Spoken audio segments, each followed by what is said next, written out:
ਵਾਹਿਗੁਰੂ ਜੀ ਕਾ ਖਾਲਸਾ ਵਾਹਿਗੁਰੂ ਜੀ ਕੀ ਫਤਿਹ।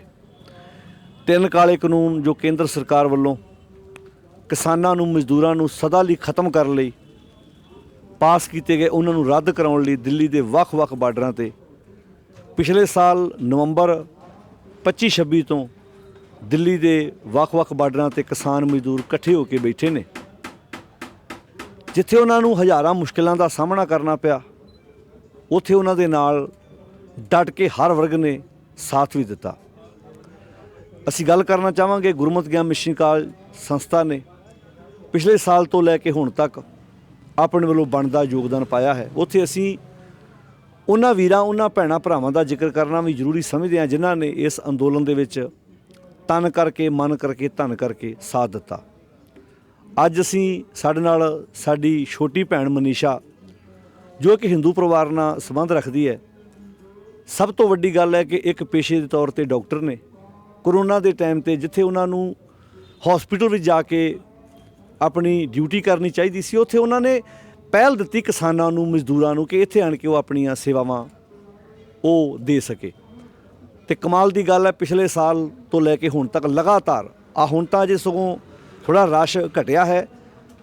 ਗੱਲ ਮੈਂ ਉਸ ਟਾਈਮ ਦੀ ਕਰ ਰਿਹਾ ਜਦੋਂ ਇੱਥੇ ਬਹੁਤ ਜ਼ਿਆਦਾ ਰਸ਼ ਹੁੰਦਾ ਸੀ ਤੇ ਲਗਭਗ 3-4 ਕਿਲੋਮੀਟਰ ਪੈਦਲ ਤੁਰ ਕੇ ਆਉਣਾ ਪੈਂਦਾ ਸੀ ਜਿੱਥੇ ਸਾਡਾ ਸਟਾਲ ਲੱਗਾ ਸੀ ਇੱਥੋਂ ਤੱਕ। ਤੇ ਸਾਡੀ ਭੈਣ, ਉਹਨਾਂ ਦਾ ਸਮੁੱਚਾ ਪਰਿਵਾਰ, ਉਹਨਾਂ ਦੇ ਮੰਮੀ ਡੈਡੀ, ਉਹਨਾਂ ਦੇ ਭਰਾ, ਉਹਨਾਂ ਦੀ ਛੋਟੀ ਭੈਣ, ਇੰਜ ਕਹਿ ਲਈਏ ਵੀ ਜੇ ਉਹਨਾਂ ਦਾ ਇੱਥੇ ਇਸ ਅੰਦੋਲਨ ਦੇ ਵਿੱਚ ਸਹਿਯੋਗ ਰਿਹਾ ਤੇ ਪੂਰੇ ਪਰਿਵਾਰ ਦੀ ਬਹੁਤ ਵੱਡੀ ਸਹਿਮਤੀ ਸੀ। ਮੈਨੂੰ ਯਾਦ ਹੈ ਕਿ ਇੱਕ ਦਿਨ ਮੈਂ ਤੇ ਭਾਈ ਗੁਰਜੰਟ ਸਿੰਘ ਜਦੋਂ ਅਸੀਂ ਆਪਣੀ ਛੋਟੀ ਭੈਣ ਨੂੰ ਘਰ ਛੱਡਣ ਗਏ ਤੇ ਅਸੀਂ ਸਹਿ ਸੁਭਾਏ ਗੱਲ ਕੀਤੀ ਉਹਨਾਂ ਦੇ ਪਿਤਾ ਨਾਲ ਕਿ ਤੁਹਾਡਾ ਧੰਨਵਾਦ, ਤੁਸੀਂ ਆਪਣੀ ਧੀ ਨੂੰ, ਕਿਉਂਕਿ ਉੱਦਾਂ ਸੇਵਾ ਕਰਨੀ ਹੋਰ ਹੈ ਪਰ ਇਹ ਅੰਦੋਲਨ ਦੇ ਵਿੱਚ ਜਿੱਥੇ ਸੰਘਰਸ਼ ਲੜਿਆ ਜਾ ਰਿਹਾ ਹੈ ਉੱਥੇ ਇੱਕ ਧੀ ਦਾ ਆਉਣਾ ਬੜੇ ਵੱਡੇ ਰਿਸਕ ਦੀ ਗੱਲ ਆ। ਪਰ ਫਿਰ ਵੀ ਜਦੋਂ ਅਸੀਂ ਉਹਨਾਂ ਨਾਲ ਗੱਲ ਕੀਤੀ ਕਿ ਤੁਹਾਡਾ ਧੰਨਵਾਦ, ਤੁਸੀਂ ਆਪਣੀ ਬੇਟੀ ਨੂੰ ਇਸ ਅੰਦੋਲਨ ਦੇ ਵਿੱਚ ਸੇਵਾ ਕਰਨ ਲਈ ਭੇਜਦੇ ਰਹੇ, ਤਾਂ ਉਹਨਾਂ ਕਿਹਾ ਅਸੀਂ ਤੁਹਾਡੇ ਵਿੱਚ ਗੁਰੂ ਨਾਨਕ ਸਾਹਿਬ ਵੇਖਦੇ ਹਾਂ।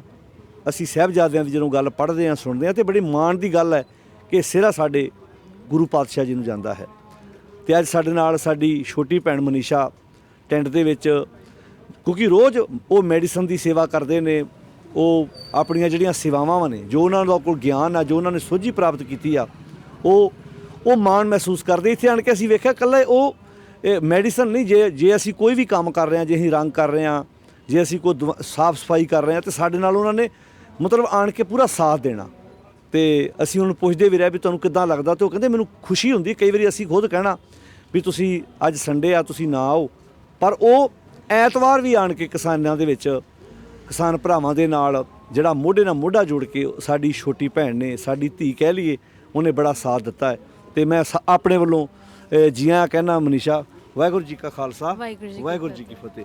ਅਤੇ ਆਪਾਂ ਪੁੱਛਦੇ ਹਾਂ ਕਿ ਨਾਲੇ ਅਸੀਂ ਚਾਹੁੰਦੇ ਸੀ ਕਿ ਤੁਹਾਡੇ ਰੂਬਰੂ ਕਰਾਈਏ, ਕਿਉਂਕਿ ਮੈਂ ਸੈਂਕੜੇ ਵਾਰ ਸਟੇਜਾਂ 'ਤੇ ਵੀ ਆਪਣੀ ਛੋਟੀ ਭੈਣ ਦਾ ਜ਼ਿਕਰ ਕੀਤਾ ਕਿ ਸਾਡੇ ਕੋਲ ਉਹ ਟੈਂਟ 'ਚ ਆਣ ਕੇ ਇੱਥੇ ਅੰਦੋਲਨ ਦੇ ਵਿੱਚ ਦਵਾਈਆਂ ਦੀ ਸੇਵਾ, ਜਿਹੜੀਆਂ ਵੀ ਇੱਥੇ ਕਿਸਾਨਾਂ ਨੂੰ ਚਾਹੀਦੀਆਂ ਸਨ, ਉਹ ਸੇਵਾ ਮੁਹੱਈਆ ਕਰਾਉਂਦੇ ਰਹੇ। ਅਤੇ ਮੈਂ ਚਾਹੁੰਦਾ ਸੀ ਕਿ ਇੱਕ ਵਾਰ ਉਹ ਚਿਹਰਾ ਸਾਰੀ ਸੰਗਤ ਦੇ ਸਾਹਮਣੇ ਅਸੀਂ ਲੈ ਕੇ ਆਈਏ ਕਿ ਇੱਥੇ ਜਿਹੜੇ ਉਹ ਫੁੱਟ ਪਾਉਣ ਦੀ ਕੋਸ਼ਿਸ਼ ਕਰ ਰਹੇ ਸੀ ਵੀ ਇੱਥੇ ਸਿੱਖ ਬੈਠੇ ਆ ਜੀ, ਇੱਥੇ ਫਲਾਣਾ ਵਰਗ ਬੈਠਾ, ਦੱਸਣਾ ਚਾਹੁੰਦੇ ਵੀ ਇੱਥੇ ਸਿੱਖ, ਹਿੰਦੂ, ਮੁਸਲਮਾਨ, ਈਸਾਈ, ਇਹ ਲੜਾਈ ਨਹੀਂ, ਇੱਥੇ ਸਾਰੇ ਇਕੱਠੇ ਹੋ ਕੇ ਮੋਢੇ ਨਾਲ ਮੋਢਾ ਜੋੜ ਕੇ ਇੱਕ ਦੂਜੇ ਦਾ ਸਾਥ ਦੇ ਰਹੇ ਸੀ। ਅਤੇ ਆਪਾਂ ਮਨੀਸ਼ਾ ਕੋਲੋਂ ਪੁੱਛਦੇ ਹਾਂ ਵੀ ਉਹਦਾ ਕੀ ਅਨੁਭਵ ਰਿਹਾ ਇਸ ਅੰਦੋਲਨ ਦੇ ਵਿੱਚ, ਉਹਨੇ ਕੀ ਮਹਿਸੂਸ ਕੀਤਾ।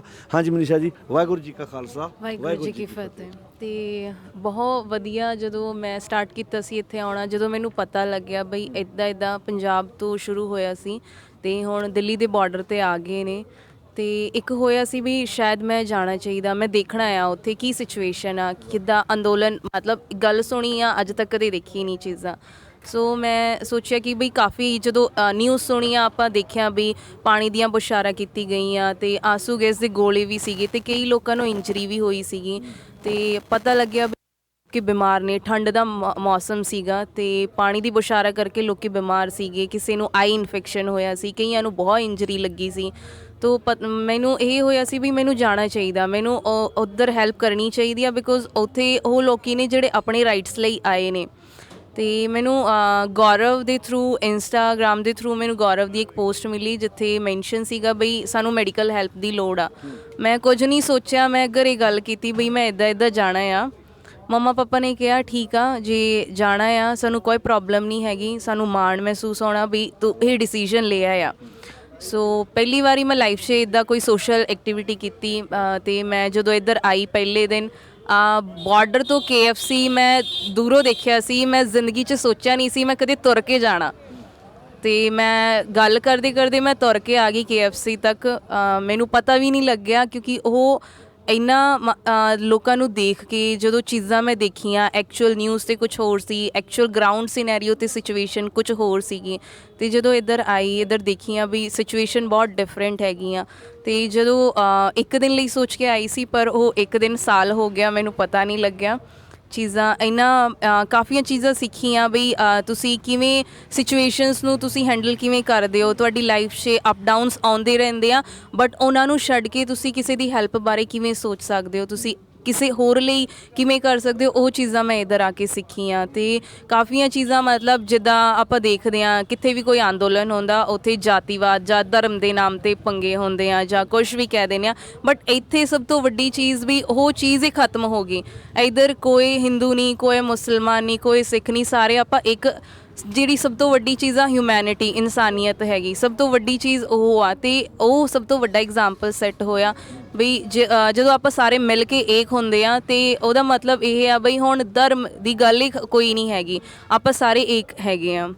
ਅਤੇ ਉਹ ਚੀਜ਼ਾਂ ਸਿੱਖੀਆਂ, ਪੇਸ਼ੈਂਸ ਲਾਈਫ 'ਚ ਕਿਵੇਂ ਰੱਖੀਦਾ ਹੁੰਦਾ, ਸਟਰਗਲ ਤੁਹਾਨੂੰ ਸਬਰ ਰੱਖਣਾ ਬਹੁਤ ਜ਼ਰੂਰੀ ਆ ਜ਼ਿੰਦਗੀ 'ਚ। ਅਤੇ ਉਹ ਚੀਜ਼ਾਂ ਮੈਂ ਸਿੱਖੀਆਂ ਅਤੇ ਨਾਲ ਦੀ ਨਾਲ ਕਈਆਂ ਚੀਜ਼ਾਂ ਜਦੋਂ ਰੋਜ਼ ਆਉਂਦੀ ਸੀ ਲੋਕਾਂ ਨੂੰ ਦੇਖਦੀ ਸੀ ਬਈ ਬੇਸਿਕ ਚੀਜ਼ਾਂ ਤੁਸੀਂ ਲਾਈਫ 'ਚ ਕਿਵੇਂ ਐਡਜਸਟ ਕਰਦੇ ਹੋ। ਬਹੁਤ ਕੁਝ ਸਿੱਖਿਆ ਮੈਂ ਅਤੇ ਬਹੁਤ ਵਧੀਆ ਇਹ ਜਿਹੜਾ ਅੰਦੋਲਨ ਸੀਗਾ ਮੇਰੀ ਲਾਈਫ 'ਚ, ਇਹਦੀ ਬਹੁਤ ਚੀਜ਼ਾਂ ਇਹੋ ਜਿਹੀਆਂ ਹੈਗੀਆਂ ਜਿਹੜੀ ਮੈਨੂੰ ਲਾਈਫ 'ਚ ਸ਼ਾਇਦ ਮੈਨੂੰ ਕਿਤੇ ਹੋਰ ਕਦੇ ਸਿੱਖਣ ਨੂੰ ਨਹੀਂ ਮਿਲ ਸਕਦੀ ਸੀਗੀ।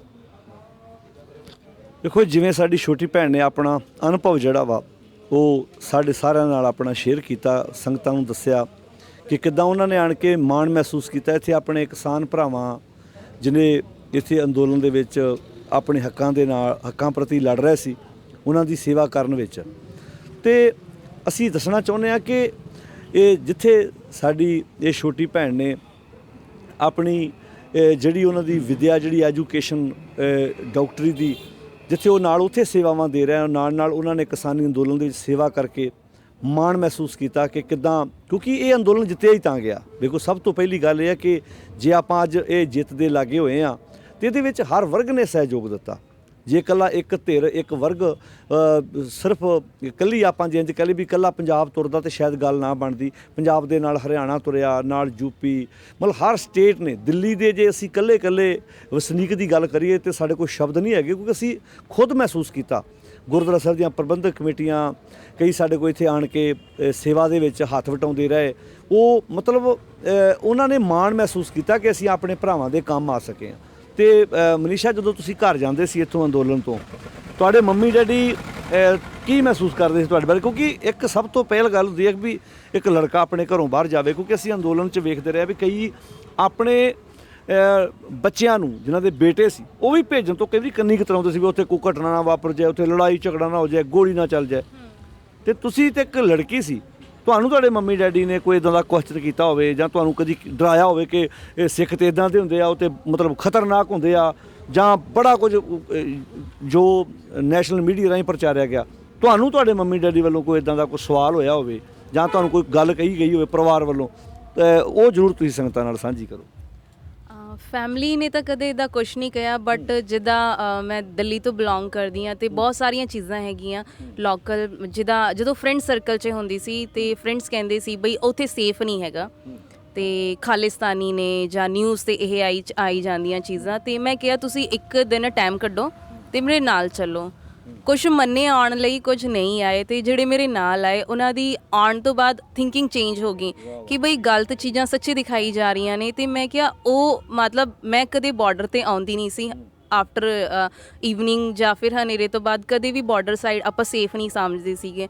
ਬਟ ਜਦੋਂ ਅੰਦੋਲਨ ਹੋਇਆ ਮੈਂ ਆਈ ਇੱਧਰ ਤੇ ਮੇਰੀ ਫੈਮਿਲੀ ਨੇ ਕਦੇ ਉਹਨਾਂ ਨੂੰ ਟੈਨਸ਼ਨ ਨਹੀਂ ਹੁੰਦੀ ਸੀ। ਉਹ ਕਹਿੰਦੇ ਇਹ ਜਿੱਥੇ ਹੈਗੀ ਉਹ ਸਾਨੂੰ ਸਭ ਤੋਂ ਸੇਫ ਥਾਂ ਲੱਗਦੀ ਆ, ਬਿਕੋਜ਼ ਉੱਥੇ ਉਹ ਲੋਕੀ ਨੇ ਜਿਹੜੇ ਦੂਜਿਆਂ ਲਈ ਹਮੇਸ਼ਾ ਖੜੇ ਹੁੰਦੇ ਆ। ਸੋ ਸਾਨੂੰ ਕੋਈ ਟੈਨਸ਼ਨ ਨਹੀਂ ਬਈ ਸਾਡੀ ਕੁੜੀ ਉੱਥੇ ਹੈਗੀ, ਆਪਾਂ ਬਿਲਕੁਲ ਟੈਨਸ਼ਨ ਫਰੀ ਆ। ਸਾਨੂੰ ਜਮਾਂ ਨਹੀਂ ਟੈਨਸ਼ਨ ਹੈਗੀ ਬਈ ਉਹ ਕਿਤੇ ਅਨਸੇਫ ਪਲੇਸ ਤੇ ਆ। ਤੇ ਮੇਰੇ ਫਰੈਂਡਸ ਨਾਲ ਹੁੰਦੀ ਸੀ ਕਈ ਆਰਗੂਮੈਂਟ ਕਿ ਬਈ ਤੂੰ ਨਾ ਜਾਇਆ ਕਰ, ਉੱਥੇ ਸੇਫ ਨਹੀਂ ਹੈਗਾ। ਉਹਨਾਂ ਨੇ ਨਿਊਜ਼ ਵੀ ਸੁਣੀਆਂ। ਮੈਂ ਕਿਹਾ ਨਿਊਜ਼ ਜਿਹੜੀਆਂ ਤੁਸੀਂ ਸੁਣਦੇ ਹੋ ਤੁਸੀਂ ਗਰਾਊਂਡ ਲੈਵਲ ਤੇ ਜਾ ਕੇ ਪਹਿਲਾਂ ਚੀਜ਼ਾਂ ਦੇਖੋ। ਤਾਂ ਫਿਰ ਜਦੋਂ ਉਹਨਾਂ ਨੇ ਆ ਕੇ ਇੱਧਰ ਦੇਖਿਆ ਉਹਨਾਂ ਨੂੰ ਵੀ ਰਿਅਲਾਈਜ਼ ਹੋਇਆ ਬਈ ਤੁਸੀਂ ਕਿਤੇ ਨਾ ਕਿਤੇ ਗਲਤ ਸੀਗੇ। ਐਕਚੁਅਲ ਚੀਜ਼ਾਂ ਉਹ ਨਹੀਂ ਹੈਗੀਆਂ ਜਿਹੜੀ ਤੁਹਾਨੂੰ ਦਿਖਾਈ ਗਈਆਂ ਨੇ। ਤੇ ਬਹੁਤ ਸਾਰੀਆਂ ਚੀਜ਼ਾਂ ਇੱਦਾਂ ਦੀ ਸੀਗੀ ਜਿਹੜੀ ਲੋਕਾਂ ਨੂੰ ਇੱਧਰ ਆ ਕੇ ਪਤਾ ਚੱਲੀਆਂ, ਜਿਹੜੀ ਪਹਿਲਾਂ ਨਹੀਂ ਸੀ ਪਤਾ ਹੁੰਦੀ ਕਿਸੇ ਨੂੰ ਵੀ। ਬਟ ਇੱਧਰ ਆਉਣ ਤੋਂ ਬਾਅਦ ਜਦੋਂ ਦੇਖੀਏ ਐਕਚੁਅਲ ਕੀ ਮਤਲਬ ਜਿਹੜਾ ਇੱਕ ਹੁੰਦਾ ਵੀ ਡਿਫਰੈਂਸ ਸੀ ਬਈ ਪੰਜਾਬ ਬਾਰੇ, ਇੱਕ ਡਿਫਰੈਂਟ ਸੋਚ ਹੁੰਦੀ ਸੀ ਬਈ ਯੂਥ ਨਸ਼ਿਆਂ 'ਚ ਲੱਗਿਆ ਹੋਇਆ ਜਾਂ ਇੱਦਾਂ ਕੁਝ। ਬਟ ਉਹ ਸਾਰੀਆਂ ਚੀਜ਼ਾਂ ਇੱਥੇ ਆ ਕੇ ਜਦੋਂ ਰਿਸਪੌਂਸਿਬਿਲਿਟੀ ਦੇਖੀ ਆ ਬਈ ਬੇਸਿਕ ਚੀਜ਼ਾਂ ਉਹਨਾਂ ਨੇ ਕਿੱਦਾਂ ਮੈਨੇਜ ਕੀਤੀਆਂ ਹੋਈਆਂ। ਬੇਸਿਕ ਲਾਈਫ ਇੱਕ ਸਡਨ ਤੁਸੀਂ ਰੋਡ ਤੇ ਆ ਕੇ ਤੁਸੀਂ ਟੈਂਟ ਲਾ ਕੇ ਤੁਸੀਂ ਇੱਕ ਚੀਜ਼ਾਂ ਨੂੰ ਕਿੱਦਾਂ ਮੈਨੇਜ ਕਰਦੇ ਹੋ, ਉਹ ਚੀਜ਼ ਦੇਖ ਕੇ ਮੈਂ ਵੀ ਕਈ ਵਾਰੀ ਸ਼ੌਕ ਹੁੰਦੀ ਸੀ ਬਈ ਇਹ ਮੈਨੇਜਮੈਂਟ ਕਿੱਦਾਂ ਕੀਤਾ ਹੋਇਆ ਇੱਧਰ ਸਾਰਿਆਂ ਨੇ ਮਿਲ ਕੇ।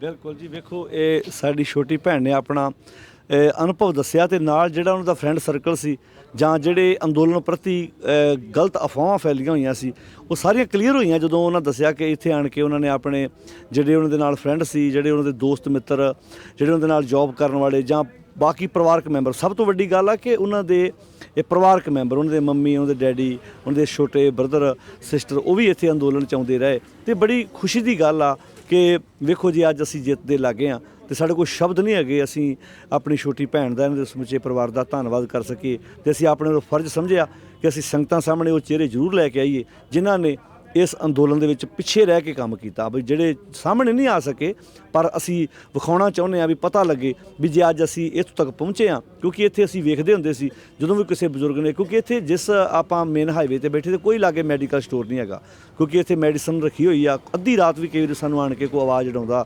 ਕੋਈ ਦਿਨ ਵੇਲੇ ਜਦੋਂ ਵੀ ਕੋਈ ਜ਼ਰੂਰਤ ਪੈਂਦੀ ਆ ਤੇ ਅਸੀਂ ਮਾਣ ਮਹਿਸੂਸ ਕਰਦੇ ਹਾਂ। ਸਾਨੂੰ ਕਈ ਕਹਿੰਦੇ ਵੀ ਆ ਕਿ ਤੁਸੀਂ ਬੜਾ ਵੱਡਾ ਕੰਮ ਕੀਤਾ ਸੀਗਾ, ਅਸੀਂ ਕੋਈ ਵੱਡਾ ਕੰਮ ਨਹੀਂ ਕੀਤਾ, ਇਹ ਸਾਡਾ ਫਰਜ਼ ਸੀ ਕਿਉਂਕਿ ਅਸੀਂ ਆਪਣੇ ਆਪ ਲਈ ਬੈਠੇ ਹਾਂ, ਕਿਉਂਕਿ ਅਸੀਂ ਪਹਿਲਾਂ ਕਿਸਾਨ ਵਾਂ।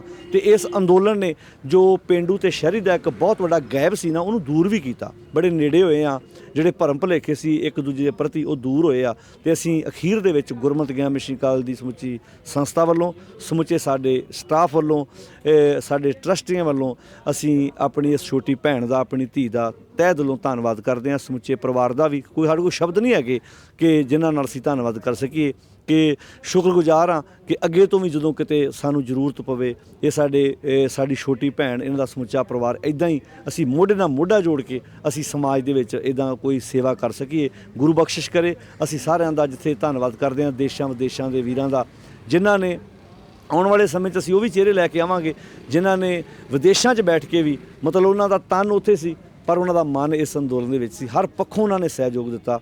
ਅਸੀਂ ਅੱਜ ਆਪਣੀ ਇਸ ਛੋਟੀ ਭੈਣ ਦਾ, ਸਮੁੱਚੇ ਪਰਿਵਾਰ ਦਾ, ਸਮੁੱਚੀਆਂ ਸੰਸਥਾਵਾਂ ਵੱਲੋਂ, ਇੰਜ ਕਹਿ ਲਈਏ ਕਿ ਸਾਰੇ ਕਿਸਾਨ ਜਥੇਬੰਦੀਆਂ ਵੱਲੋਂ, ਕਿਸਾਨਾਂ ਵੱਲੋਂ, ਆਪਣੇ ਕਾਲਜ ਵੱਲੋਂ ਤਹਿ ਦਿਲੋਂ ਧੰਨਵਾਦ ਕਰਦੇ ਹਾਂ। ਵਾਹਿਗੁਰੂ ਜੀ ਕਾ ਖਾਲਸਾ, ਵਾਹਿਗੁਰੂ ਜੀ ਕੀ ਫਤਿਹ।